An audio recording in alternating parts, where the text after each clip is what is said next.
வணக்கம் நேயர்களே, இனிய காலை வணக்கங்கள் அனைவருக்கும்.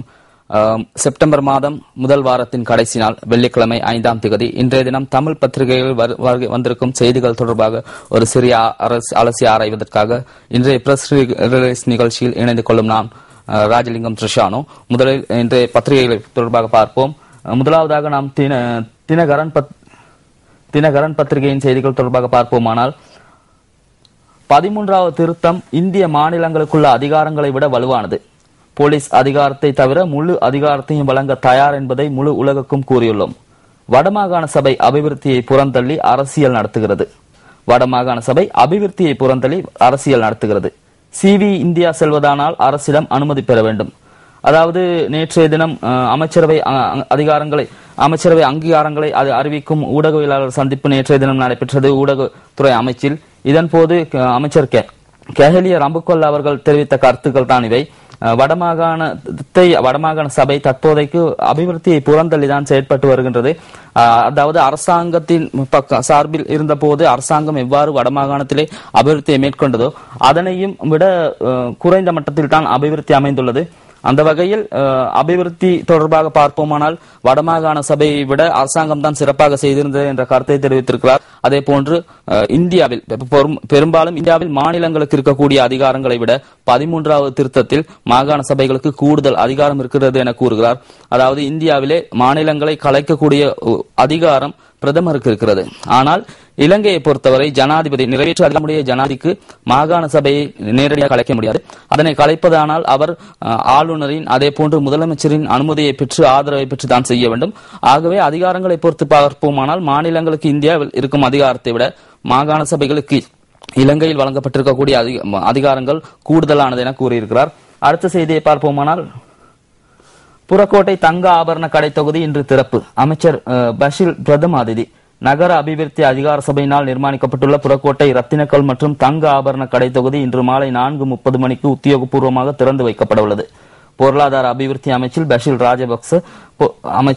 ராஜபக்ச பிரதம அதிதியாக இந்த நிகழ்வில் கலந்து கொள்ள உள்ளார். மற்றும் பாதுகாப்பு மற்றும் நகர அபிவிருத்தி அமைச்சர் செயலாளர் கோட்டாபய ராஜபக்ச உட்பட முக்கியஸ்தர்கள் பலரும் பங்கு பெற்ற உள்ளனர் என அந்த செய்தியில் தெரிவிக்கப்பட்டுள்ளது. அடுத்த செய்தியை பார்ப்போமானால், 3வது தடவையாகவும் ஜனாதிபதி போட்டியிடுவார். அமைச்சர் கெஹலிய. இதுவும் அமைச்சரவை அங்கீகாரத்தை அறிவிக்கும் ஊடகவியலாளர் சந்திப்பில் அமைச்சர் கெஹலிய ரம்பிக்கோல தெரிவித்த கருத்து. அதாவது ஜனாதிபதி 2 தடவைகள் பதவியில் அமர்ந்து விட்டார். அப்போது 3வது முறையாக அவரால் பதவியில் அமர முடியுமா, அதாவது 3வது முறையாக ஜனாதிபதி தேர்தலில் அவரால் போட்டியிட முடியுமா என்ற நிலை தற்போது ஏற்பட்டுள்ளது. ஒவ்வொருவரும் ஒவ்வொரு கருத்துக்களை தெரிவித்திருக்கிறார்கள். முன்னாள் பிரதமர் நீதியரசர் சரத் என் சில்வா அவர்கள் ஒரு கருத்தை தெரிவித்திருந்தார். இலங்கை அரசியல் யாப்பின் பிரகாரம் அரசியலமைப்புக்கு அமைவாக 2 தடவைகள் ஜனாதிபதி பதவியில் அமர்ந்து விட்டார். ஆகவே அவரால் 3வது தடவையாக ஜனாதிபதி தேர்தலில் போட்டியிட முடியாது என கூறியிருக்கிறார். அதே போன்று இன்னும் சில கருத்துக்களை தெரிவித்திருக்கிறார்கள். ஆனால் அரசாங்க தரப்பில் கூறப்படுவது என்னவென்றால், நிச்சயமாக ஜனாதிபதியினால் இம்முறை போட்டியிட முடியும். 3வது தடவையாக ஜனாதிபதி தேர்தலில் போட்டியிட்டு ஜனாதிபதி மஹிந்த ராஜபக்ச அவர்கள் வெற்றி பெறுவார் என்றே கூறுகிறார்கள். அந்த வகையில் ஜனாதிபதிக்கு எதிராக, அதாவது ஜனாதிபதி 3வது தடவையாக ஜனாதிபதி தேர்தலில் போட்டியிடும் பட்சத்தில் அதற்கு எதிராக கேள்விக்குட்படுத்தப்பட்டு வழக்கு தொடரப்பட்டால் நீதிமன்றத்தினூடாக தீர்ப்பு பெற்றுக் கொடுக்கப்படும் என்ற கருத்தை தெரிவித்திருக்கிறார். பார்ப்போம் என்ன நடக்கிறது என. அடுத்த செய்தியை பார்ப்போமானால், அழகு கலையகத்தில் காலாவதியான கிரீம் பவுடர் உபகரணங்கள் மீட்பு. ரூபாய் 10 லட்சம் பெறுமதி. 30 நிலையங்களுக்கு எதிராக நடவடிக்கை.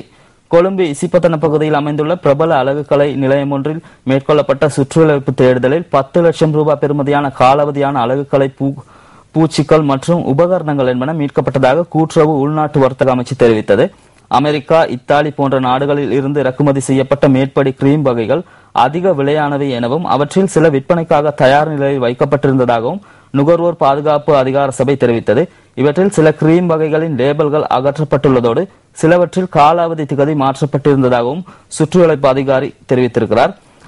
கடந்த காலங்களில் அழகுக்கலை நிலையங்கள் தொடர்பாக அதிக முறைப்பாடுகள் கிடைத்திருந்தன. அமைச்சர் ஜான்சன் பெர்னாண்டோவின் ஆலோசனைக்கு அமைவாக கடந்த 1 மாத காலத்தில் 110 அழகுக்கலை நிலையங்கள் பரிசோதிக்கப்பட்டுள்ளன என அந்த செய்தியில் மேலும் குறிப்பிடப்பட்டுள்ளது. அடுத்த செய்தியை பார்ப்போமானால்,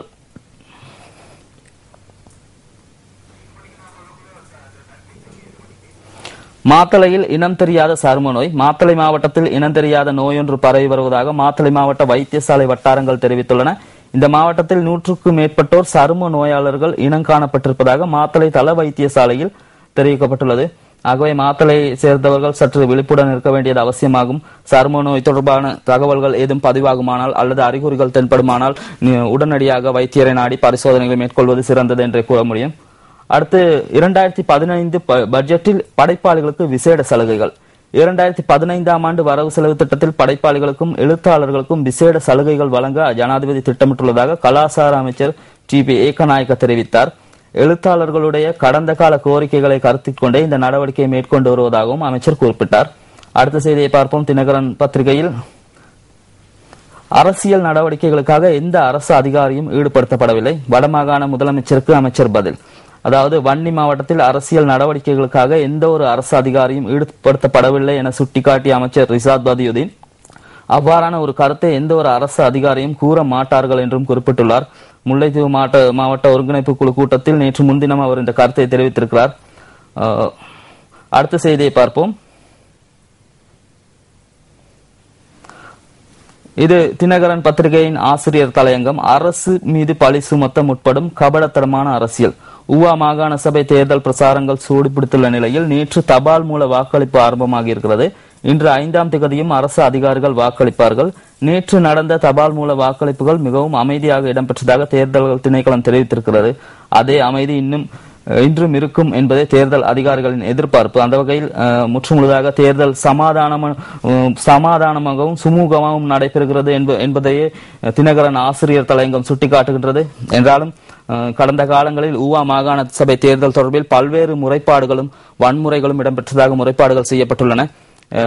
உண்மையில் அந்த தேர்தல் நடவடிக்கைகள் தேர்தல் முடிந்த பின்னர் தான் தெரிய வரும். தேர்தல்கள் ஆணையாளரும் அதே போன்று கட்சிகளும் அது தொடர்பான தகவல்களை வெளியிடும். இவ்வாறான முறைப்பாடுகள் பதிவாகியுள்ளன என்பது தெரிய வரும். பார்ப்போம். அடுத்து தினகரன் பத்திரிகையின் கார்ட்டூன். சுதந்திர கட்சியினர் மாநாட்டுக்கு வந்திருந்த மக்கள் வெள்ளத்தை பார்த்தீங்களா? சனத்தை பார்த்தவுடன் வெளவெளத்து போனேன். தேர்தல் ஒன்றின் மேல் இனிமேல் வெற்றி பெறுவோம் என்ற நம்பிக்கை எனக்கு கிடையாது.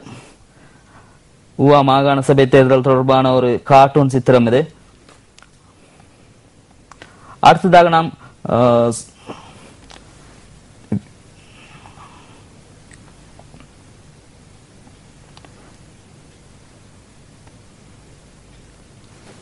இது தினக்குரல் பத்திரிகையின் செய்திகள். வடக்கு முதல்வர் வெளிநாடு செல்ல ஆளுநரின் அனுமதி தேவை.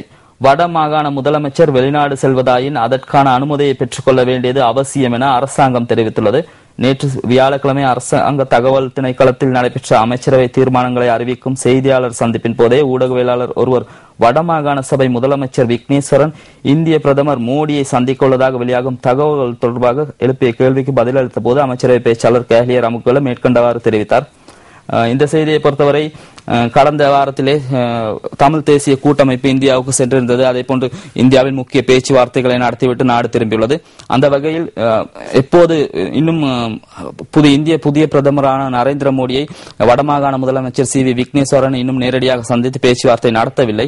அந்த வகையில் அவர் எப்போது இந்தியாவுக்கு செல்வார் அல்லது நரேந்திர மோடியை எப்போது சந்தித்து பேசுவார், இலங்கை விவகாரம் தொடர்பில் அவர் எப்போது கருத்துக்களை பரிமாறிக்கொள்வார் என்ற எதிர்பார்ப்பு மேலோங்கியுள்ளது மக்கள் மத்தியில். அதற்கேற்ற வகையில் நேற்றைய தினம் எழுப்பப்பட்ட கேள்விக்கு தான் அமைச்சர் கேஹலிய ரமுக்குவல இவ்வாறு பதிலளித்துள்ளார். அதாவது வடமாகாண முதலமைச்சர் வெளிநாடு செல்வதாக இருந்தால் வெளிநாடுகளுக்கு செல்வதற்கு முன்னர் அவர் ஆளுநரின் அனுமதியை பெற்றுக்கொள்ள வேண்டும். இதுதான் முறைமை. இலங்கை அரசியல் யாப்பின் பிரகாரம் இவ்வாறு தான் நடந்து கொள்ள வேண்டும் என்ற கருத்தை தெரிவித்திருக்கிறார். பார்ப்போம், வடமாகாண முதலமைச்சர் செல்கிறாரா அல்லது இந்திய பிரதமர் இங்கே வந்து வடமாகாண முதலமைச்சரை சந்திக்கிறாரா என்பதை தான் பார்க்க வேண்டும். அடுத்ததாக நாம் பார்ப்போமானால் வருட இறுதியில் உலக சனத்தொகையை விட கைபேசிகள் அதிகரித்துவிடும். இந்த ஆண்டின் இறுதியில் உலக சனத்தொகையை விட கையடக்க தொலைபேசிகளின் எண்ணிக்கை அதிகரித்துவிடும் என்று புதிய ஆய்வு ஒன்று கூறுகிறது. 2014ஆம் ஆண்டு முடிவடையும் போது கையடக்க தொலைபேசிகளின் தொகை 730 கோடியை எட்டிவிடும் என்று சர்வதேச தொலைத்தொடர்பு சங்கத்தினால் மேற்கொள்ளப்பட்ட ஆய்வில் தெரிவிக்கப்பட்டிருக்கிறது. இப்போது கையடக்க தொலைபேசிகளின் எண்ணிக்கை 600 கோடியாகும். வருட முடிவில் இத்தொகை 730 கோடியாக அதிகரித்துவிடும் என இந்த கணிப்பில் தெரிவிக்கப்பட்டுள்ளது. உண்மையில் சொல்ல போனால் ஒரு குடும்பத்தில் சாதாரணமாக முன்பெல்லாம் ஒரு தொலைபேசி இருப்பதே மிகவும் வித்தியாசமான ஒன்று. ஆனால் தற்போதைய நிலையில் ஒரு குடும்பத்தில் 3 4 அல்லது குடும்பத்தில் உள்ள அனைவருமே சிறு பிள்ளைகள் கூட தொலைபேசியை வைத்திருக்கக்கூடிய காண முடிகின்றது. அந்த வகையில் இந்த ஆய்வின் பிரகாரம் மக்கள் சனத்தொகையை விட தொலைபேசிகளின் எண்ணிக்கை அதிகரித்துவிடும் என்பதுதான் உண்மை. பிரிட்டனில் கத்தி குத்து இலங்கை மாணவனுக்கு 4 வருட சிறை. பிரித்தானியாவில் 17 வயது சிறுவனை கத்தியால் குத்திய 19 வயது இளைஞனுக்கு 4 வருட சிறை தண்டனை விதிக்கப்பட்டுள்ளது. லண்டனில் நார்த் கால்ட் நகரில் வசித்து வந்த சுலக்ஷன் திருச்செல்வம் எனும் 19 வயது தமிழ் இளைஞன் தனது பாடசாலையில் பயின்ற துஷான் சீனு என்ற 17 வயது சிறுவனை கத்தியால் குத்தியுள்ளார். இது தொடர்பில் மேலும் தெரிய வருவதாவது, சுலக்ஷன் திருச்செல்வம் தனது பாடசாலையில் கல்வி கற்று துஷான் சீனுவை தொடர்ந்து மிரட்டி வந்துள்ளார். அத்தோடு பகிடிவதையும் செய்து வந்துள்ளார். இந்த நிலையில் துஷான் சீனுவின் குடும்பத்தினர் பயத்தில் வேறு இடம் மாறியுள்ளதுடன் துஷான் சீனுவை வேறு பள்ளிக்கூடத்திற்கு மாற்றியுள்ளனர். இந்த சந்தர்ப்பத்தில் கடந்த மே 13ஆம் தேதி ஒரு கைகலப்பு இடம்பெற்றுள்ளது. இந்நிலையில் இந்த சம்பவம் இடம்பெற்றுள்ளதாகவே கூறப்படுகிறது. இந்த செய்தியில் அதாவது நாடு விட்டு நாடு சென்றும் நாம் ஒற்றுமையை பகிர்ந்து கொள்ளாமல் எதிர்களாகவே வாழ்ந்து வருகின்றோம் என்பதுதான் இந்த செய்தியின் உண்மையான தகவல் என்று கூற வேண்டும். தொடர்ந்தும் வெளிநாடுகளில் இருக்கக்கூடியவர்கள் ஒற்றுமையுடன் இருப்பதை தவிர்த்து தற்போது இவ்வாறான சச்சரவுகளில் ஈடுபட்டு தமது நலன்களையும் கெடுத்துக்கொண்டு அதே போன்று நட்பெயருக்கும் களங்கம் ஏற்படுத்துகின்றனர் என்றே கூற வேண்டும். அடுத்ததாக நாம் பார்ப்போமானால், மிருகபலி பூஜையை அனுமதிக்க வேண்டாம், சிலாபம் பிரதேச சபையிடம் கோரிக்கை.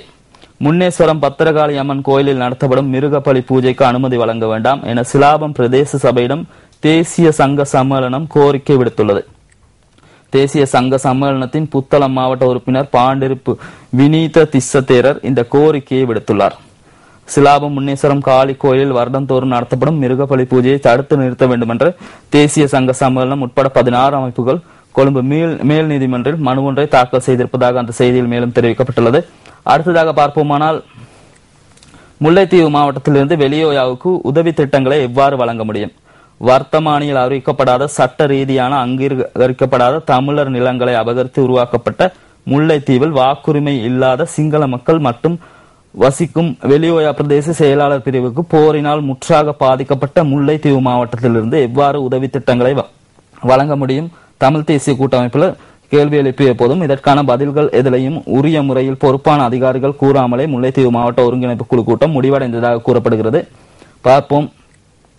அடுத்ததாக தினக்குரல் பத்திரிகையின் கார்ட்டூன் சித்திரம் தமிழ் தேசிய கூட்டமைப்பு சர்வதேசம் பேச்சுவார்த்தை. அடுத்ததாக நாம் நேரத்தை பார்த்துவிட்டு வருவோம்.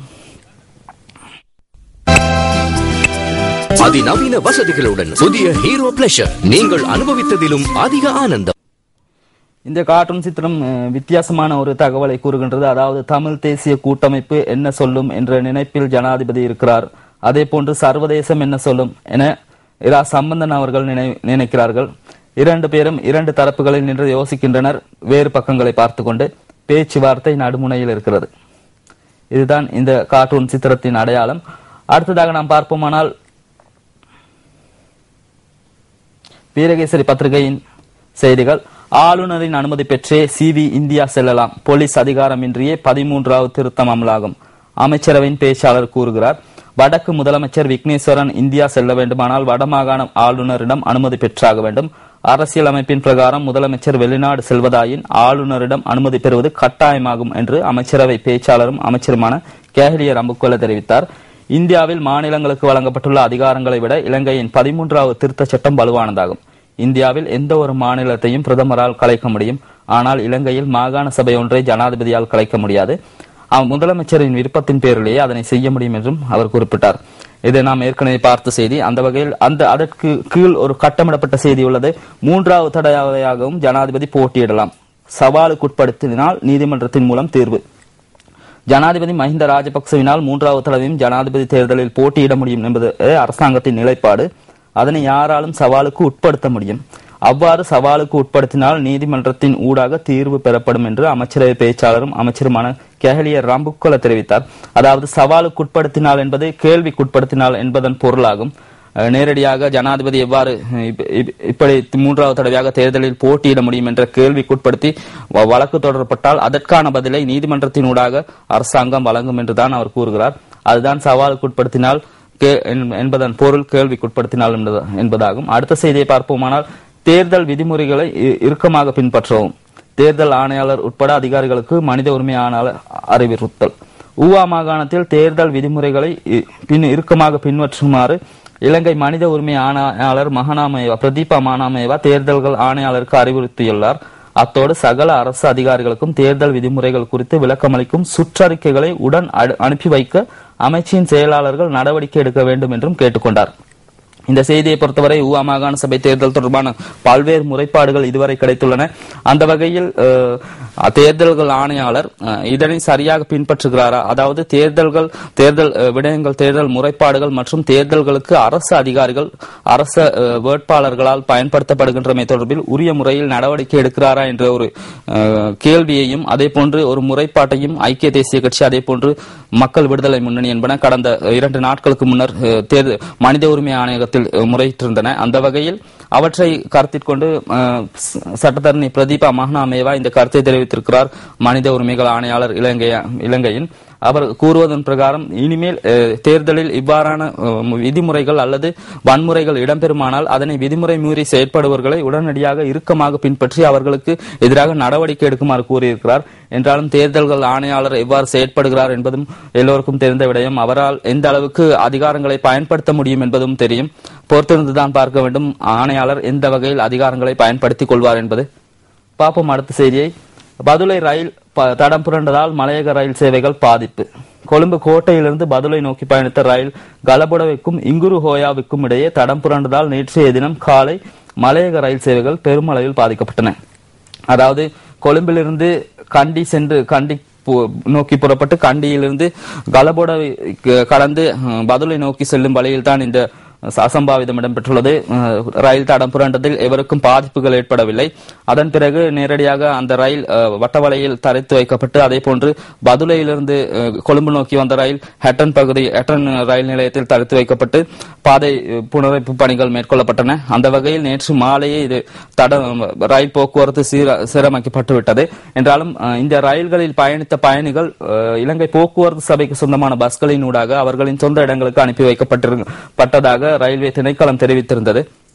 அடுத்த செய்தியை பார்ப்போமானால், சர்வதேச விசாரணையிலிருந்து தப்பிக்கவே ஜனாதிபதி அமெரிக்கா சென்று திரும்பியுள்ளார். விக்ரமபாகு கருணாரத்ன கூறுகின்றார். சர்வதேச விசாரணையிலிருந்து தப்பித்துக் கொள்ளும் நோக்கிலேயே ஜனாதிபதி மஹிந்த ராஜபக்ச அமெரிக்காவுக்கு சென்று திரும்பியுள்ளார். குடியரசுக் கட்சியினதும் முன்னாள் அமெரிக்க ஜனாதிபதி ஜோர்ஜ் புஷ்ஷினதும் உதவியை பெற்றுக்கொண்டு போர் குற்ற விசாரணைகளில் இருந்து தப்பித்துக் கொள்ளலாம் என்பதே அவருடைய எண்ணம் என்று நவசமாஜ கட்சியின் தலைவர் விக்ரமபாகு கருணாரத்ன தெரிவித்திருக்கிறார். இலங்கைக்கு எதிராக ஐக்கிய நாடுகள் சபை தற்போது விசாரணைகளை மேற்கொண்டு அறிக்கை சமர்ப்பிக்க தயாராகி வருகிறது. அதனை சமாளித்துக் கொண்டு அதனூடாக அதற்கு எதிராக அல்லது இலங்கை தொடர்பில் ஒரு நலன்களை பெற்றுக்கொள்ளும் வகையில் விசாரணையை தவிர்த்து கொண்டு மேலோட்டமாக எதனையாவது செய்து கொள்ளலாம் என்ற வகையில் ஜனாதிபதி அமெரிக்காவுக்கு சென்று திரும்பி இருக்கிறார் என்றுதான் விக்ரமபாகு கருணாரத்ன கூறுகிறார். என்றாலும் உண்மையான விடயம் அவருக்கு தான் தெரியும். பார்ப்போம் என்ன நடக்கிறது என. 11 லிபிய விமானங்கள் காணாமல் போயுள்ளமை தொடர்பில் பெரும் சர்ச்சை. மீண்டும் 9/11 9/11 தாக்குதலுக்கு திட்டமா என அச்சம். லிபிய தலைநகர் திரிப்போலியுள்ள விமான நிலையத்தின் மீது கடந்த மாதம் தாக்குதல் நடத்திய போராளிகள் அங்குள்ள விமானங்களின் இறக்கைகள் மீது தாம் ஏறி நிற்கும் காட்சிகளை இணையதளங்களில் வெளியிட்டிருந்தனர். இந்த நிலையில் அந்த விமான நிலையத்திலிருந்து 11 விமானங்கள் காணாமல் போயுள்ளமை பெரும் சர்ச்சையை தோற்றுவித்துள்ளது. அதாவது 9/11 தாக்குதல் என்றால் அமெரிக்காவின் மீது நடத்தப்பட்ட இரட்டை கோபுர தாக்குதலை கூறலாம். அதனை நினைவுபடுத்தும் வகையில் கடந்த ஒரு வாரத்துக்கு முன்னர் தான் தற்போது இந்த சம்பவம் இடம்பெற்றுள்ளது. அதாவது 11 லிபிய விமானங்கள் காணாமல் போயிருக்கின்றன. அந்த விமானங்களை கொண்டு மீண்டும் அமெரிக்காவின் இரட்டை கோபுரமோ அல்லது அமெரிக்கா மீதோ அவ்வாறான ஒரு தாக்குதல் நடத்தப்படலாம் என்ற அச்சம் நிலவுகின்றது என்றுதான் அந்த செய்தியில் சுட்டிக்காட்டப்பட்டுள்ளது. இவ்வாறாக இருந்தாலும் பொதுமக்கள் அப்பாவிகள், இவ்வாறான விடயங்கள் தடுத்து நிறுத்தப்பட வேண்டும். தாக்குதல்கள் நடத்தப்படுவது ஒன்றும் வரவேற்கத்தக்கதல்ல. ஆகவே அதற்கு ஏற்ற வகையில் அமெரிக்கா நடவடிக்கைகளை மேற்கொள்ளும் என்றுதான் எதிர்பார்க்க முடியும். பார்ப்போம். இது வீரகேசரியின் ஆசிரியர் தலையங்கம். ஏட்டிக்கு போட்டியான செயற்பாடுகளை தவிர்ப்பது நன்மை பயக்கும். உண்மையான விடயம், வடமாகாண சபைக்கும் மத்திய அரசாங்கத்துக்கும் இடையிலான முரண்பாடுகள் தொடர்ந்து வருகின்றமை கவலை அளிக்கும் விடயமாகவே மாறி வருகின்றது. வடமாகாண சபையின் செயற்பாடுகளுக்கு மத்திய அரசாங்கம் முட்டுக்கட்டைகளை போடுகின்றது என்று வடமாகாண முதலமைச்சர் CV விக்னேஸ்வரன் தொடர்ந்து குற்றச்சாட்டுகளை சுமத்தி வருகின்றார். இதேபோல் வடமாகாண சபையின் செயற்பாடுகளுக்கு மத்திய அரசாங்கம் ஒத்துழைக்க தயாராக உள்ள போதிலும் அந்த ஒத்துழைப்பை பெற்றுக்கொள்ள வடமாகாண சபை நிர்வாகம் மறுக்கிறது என்று அரசாங்க அமைச்சர்கள் குற்றம் சுமத்தி வருகின்றனர். இந்த நிலையில் வடமாகாண சபைக்கு வழங்கப்பட்ட நிதி உரிய வகையில் செலவிடப்படவில்லை என்ற குற்றச்சாட்டினை மாகாண சபையின் எதிர்க்கட்சி தலைவரும் EPDP உறுப்பினருமான எஸ் தவராஜா முன்வைத்துள்ளார். இந்த குற்றச்சாட்டினை ஏற்கனவே ஸ்ரீலங்கா சுதந்திர கட்சியின் தேசிய அமைப்பாளரும் பொருளாதார அபிவிருத்தி அமைச்சருமான பசில் ராஜபக்சவும் முன்வைத்திருந்தார். அதாவது ஒருவருக்கொருவர் முரண்பாடான கருத்துக்களை நேரடியாக, அதாவது ஏட்டிக்கு போட்டியான குற்றச்சாட்டுகளை முன்வைக்கிறார்கள், கருத்துக்களை வெளியிடுகிறார்கள்.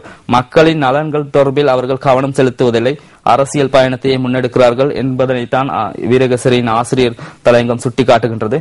உண்மை விடயம் அறிந்தவர்கள் அதனை பார்க்க வேண்டும். இது வீரகேசரி பத்திரிகையின் கார்ட்டூன். வடமாகாணத்திற்கான நிதியையும் அரசாங்கமே செலவிட முயல்கிறது. சிவி குற்றச்சாட்டு. சிவி விக்னேஸ்வரன் வடமாகாண சபை முதலமைச்சர் ஒரு மூடையை சுமந்து செல்கின்றார். அதிலிருந்து பணம் அல்லது சில்லறை காசுகள் ஒரு வழியாக கொட்டுகின்றன. அவற்றை அமைச்சு ஜனாதிபதி மஹிந்த ராஜபக்ச அவர்கள் மற்றொரு மூடையில் அல்லது பையில் ஏற்றுக்கொள்கிறார் என்பது போல் உள்ளது. அதனை அந்த மூடையை ஜனாதிபதி அவர்கள் கிழித்து அந்த காசினை பெற்றுக்கொள்வதாகத்தான் இந்த சித்திரம் சுட்டிக்காட்டுகின்றது. அடுத்த செய்தியை அடுத்ததாக நாம் பார்ப்போமானால்,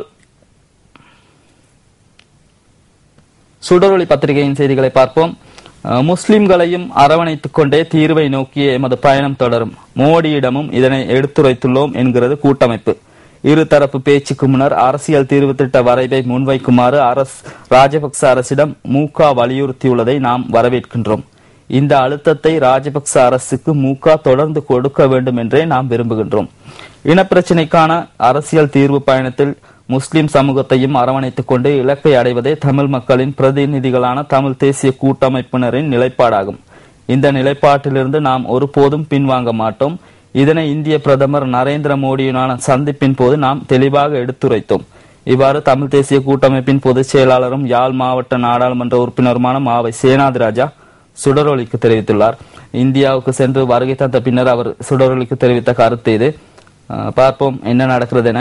அதாவது வடமாகாணத்திலே தமிழ் தேசிய கூட்டமைப்பு அதிகாரங்களை பெற்றுக்கொண்டு ஏதாவது ஒரு அபிவிருத்தி நடவடிக்கையை முன்னெடுக்குமானால் நிச்சயமாக முஸ்லிம் மக்களுக்கும் அவர்கள் அதனை பகிர்ந்து அளிக்க வேண்டும், அல்லது அவர்களையும் அரவணைத்துக் கொண்டுதான் செல்ல வேண்டும் என்ற எதிர்பார்ப்பு நிலவுகிறது. நிச்சயமாக முஸ்லிம் மக்களை ஏமாற்ற மாட்டோம், அவர்களும் எமது மக்கள் தான், அவர்களை அரவணைத்துக் கொண்டே நாம் எமது பயணத்தை முன்னெடுப்போம் என்ற வகையில் மாவை சேனாதிராஜா அவர்கள் கருத்தை தெரிவித்திருக்கிறார். அடுத்த செய்தி, மூன்றாவது தடவையும் ஜனாதிபதியாக களமிறங்க மஹிந்தவுக்கு அரசு ஆதரவு. ஜனாதிபதி மஹிந்த ராஜபக்ச மூன்றாவது தடவையாகவும் ஜனாதிபதி வேட்பாளராக களமிறங்க முடியாது என சர்ச்சை எழுந்துள்ள நிலையில் அவர் மூன்றாவது தடவையாகவும் போட்டியிட முடியும் என அரசு தனது நிலைப்பாட்டை நேற்று உறுதி செய்தது. அதே நேரத்தில் அரசியல் தீர்வு திட்ட விவகாரம் தொடர்பில் தமிழ் தேசிய கூட்டமைப்பினர் இந்திய பிரதமர் நரேந்திர மோடியிடம் எவ்வாறான கோரிக்கைகளை முன்வைத்தாலும் இலங்கை குறித்து இந்திய மத்திய அரசின் வெளிநாட்டு கொள்கைகள் ஒருபோதும் மாற்றம் அடையா என்று இலங்கை அரசு நம்பிக்கை வெளியிட்டது. அமைச்சரவையின் முடிவுகளை அறிவிக்கும் வாராந்த ஊடகவியலாளர் சந்திப்பில் தான் இந்த தகவல் தெரிவிக்கப்பட்டுள்ளது. உண்மையான செய்திதான் இது. அதாவது அரசியல் ரீதியாக பார்ப்போமானால் இந்தியா எந்த ஒரு கட்டத்திலும் இலங்கைக்கு எதிராக செயற்படாது. தமிழ்நாடு இலங்கை தமிழர்களுக்கு ஆதரவாக செயற்படுவதாக காட்டிக்கொண்டாலும் தமிழ்நாட்டினால் இந்திய அரசாங்கத்தை பகைத்துக் கொள்ள முடியாது. ஆகவே மத்திய அரசாங்கம் இலங்கை அரசாங்கத்துடன் முரண்பாடான விடயங்களை மேற்கொள்ளாது, நிச்சயமாக அனுசரித்து போகும் செயற்பாடுகளைத்தான் கொண்டு வரும். அதே போன்று கண்துடைப்புக்காக தமிழ்நாட்டிலிருந்தோ அல்லது சர்வதேச ரீதியிலோ இலங்கை தமிழர்கள் விடயத்தில் சில கருத்துக்கள் வெளியிடப்படலாம் என்றாலும் அவற்றை உண்மை என நம்பிவிட முடியாது என்பதுதான் உண்மையான கருத்து. போர் குற்றச்சாட்டு தொடர்பில் முறைப்பாடு கிடைக்கவில்லை, மக்களை தெளிவுபடுத்தும் அறிவிப்பு விரைவில். காணாமல் போனோர் குறித்து விசாரணை நடத்தும் ஆணைக்குழுவின் விடயப்பரப்பு உள்ளக போர்க்குற்ற விசாரணையை முன்னெடுக்கும் வகையில் விரிவுபடுத்தப்பட்டிருந்தாலும் போர் குற்றங்கள் சம்பந்தமாக அக்குழுவுக்கு இன்னும் முறைப்பாடு எதுவும் கிடைக்கப்பெறவில்லை என்றாலும் இதனால் அதன் விடயப்பரப்பு விஸ்தரிப்பு சம்பந்தமாக மக்களுக்கு தெளிவுபடுத்தும் விசேட அறிவிப்பு விரைவில் வெளியாக உள்ளது என்றும் அறிய முடிகின்றது. இந்த தகவலை நேற்று சுடரொலியிடம் உறுதிப்படுத்திய குறித்த ஆணைக்குழுவின் தலைவர் மேக்ஸ்வெல் பர்னகம ஊடகங்கள் வாயிலாகவும் தெளிவுபடுத்தல் அறிவிப்பு விடுக்கப்பட உள்ளது என்றும் கூறினார். அத்துடன் சர்வதேச நிபுணர்கள் குழுவை விரைவில் சந்திக்க தாம் எதிர்பார்ப்பதாகவும் குறிப்பிட்டார். காணாமல் போனோர் தொடர்பான சாட்சியங்களை ஆலோசி ஆராயும் விடயம் தொடர்பான ஒரு செய்தி அது. ஊழல்களுக்கு எதிராக கூட்டணி வேண்டும், எதிர்க்கட்சிகளிடம் டிரான்ஸ்பேரன்சி இன்டர்நேஷனல் கோரிக்கை. ஊழலுக்கு எதிராக கூட்டணி ஒன்றை உருவாக்குமாறு டிரான்ஸ்பேரன்சி இன்டர்நேஷனல் அமைப்பு எதிர்க்கட்சிகளை கோரியுள்ளது. அடுத்த செய்தியை பார்ப்போம்.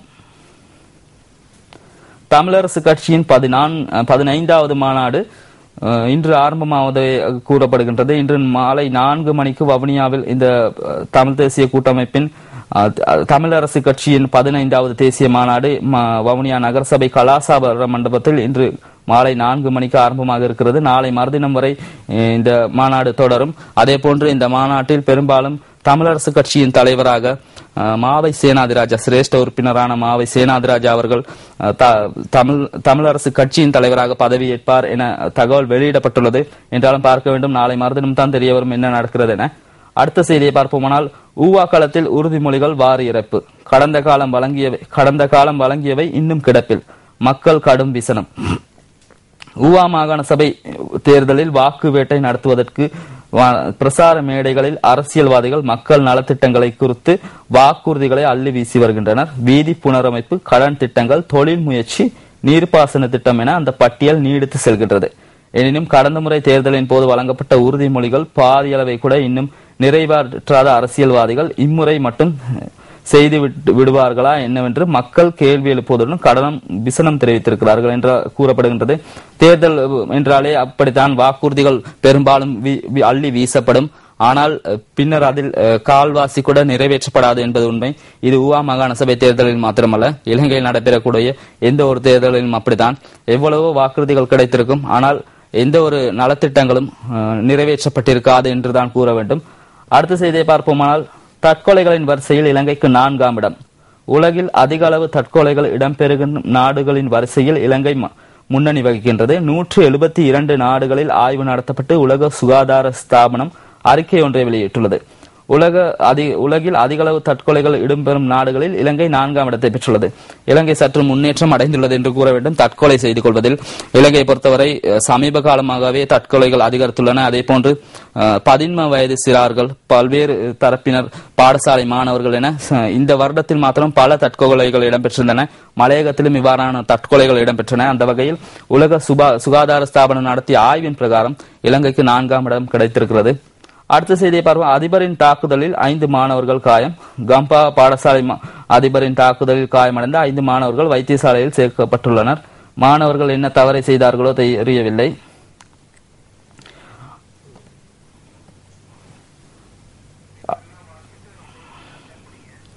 அடுத்ததாக சுடரொளி பத்திரிகையின் ஆசிரியர் தலையங்கம், இஸ்லாத்தை கொச்சைப்படுத்தும் ISIS இன் நடவடிக்கைகள். அமெரிக்க ஊடகவியலாளர் ஜேம்ஸ் போலே தலை துண்டிக்கப்பட்டு அதிர்ச்சி விலகுவதற்குள் அமெரிக்காவுக்கு மேலும் அதிர்ச்சி அளிக்கும் வகையில் அந்த நாட்டை சேர்ந்த இன்னொரு ஊடகவியலாளரின் தலையை ISIS என அழைக்கப்படும் இஸ்லாமிய தேசம் அமைப்பு துண்டித்துள்ளது.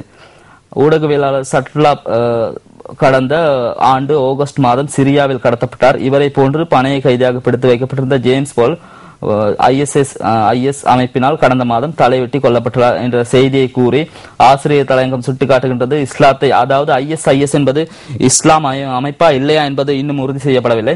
அந்த வகையில் இஸ்லாத்தை கொச்சைப்படுத்தும் வகையில் தான் இவ்வாறான ஒரு அமைப்பு உருவாக்கப்பட்டு அவர்களின் மீது இந்த இவ்வாறான குற்றங்கள் சுமத்தப்படுகின்றன என்பதை இந்த ஆசிரியர் தலையங்கம் சுட்டிக்காட்டுகின்றது. அடுத்ததாக நாம் பார்ப்போமானால், மெட்ரோ பத்திரிகையின் செய்திகளை பார்ப்போம். முன்னாள் DIG வாஸ் குணவர்த்தனவின் வீட்டு தோட்டத்தில் கைக்குண்டு மீட்பு. அடுத்த செய்தி மெட்ரோ பத்திரிகையில், குவைத்தில் பணிபுரியும் பெண்ணிடம் பணத்தை அபகரித்த இராணுவ வீரர். குவைத்திலும் பாதுகாப்பு தரப்பினர் இப்படித்தான் செயற்படுகிறார்களோ? அமெரிக்காவின் குடிபெயர் சாராத விசாவுக்கான புதிய இணையதள நடைமுறைகள் அறிமுகப்படுத்தப்பட்டுள்ளன. போக்குவரத்து சட்டத்தை மீறி மோட்டார் சைக்கிளை செலுத்திய போலீஸ் சார்ஜன் மீது சட்ட நடவடிக்கை. வாகன போக்குவரத்து சட்டத்தை மீறி மோட்டார் சைக்கிளை செலுத்திய போலீஸ் சார்ஜன் ஒருவருக்கு எதிராக நீதிமன்றத்தில் வழக்கு தாக்கல் செய்யப்பட உள்ளது. இதற்கான நடவடிக்கைகளை கண்டி போலீஸ் தலைமையக போலீசார் மேற்கொண்டு வருவதாக போலீசார் தெரிவித்தனர். அடுத்த செய்தியை பார்ப்போம். தொலைக்காட்சி நாடகத்தில் பிரதான பாத்திரம் பெற்று தருவதாக கூறி 21 வயதான நடிகை துஷ்பிரயோகம். இப்படியெல்லாம் ஏமாத்துறாங்க.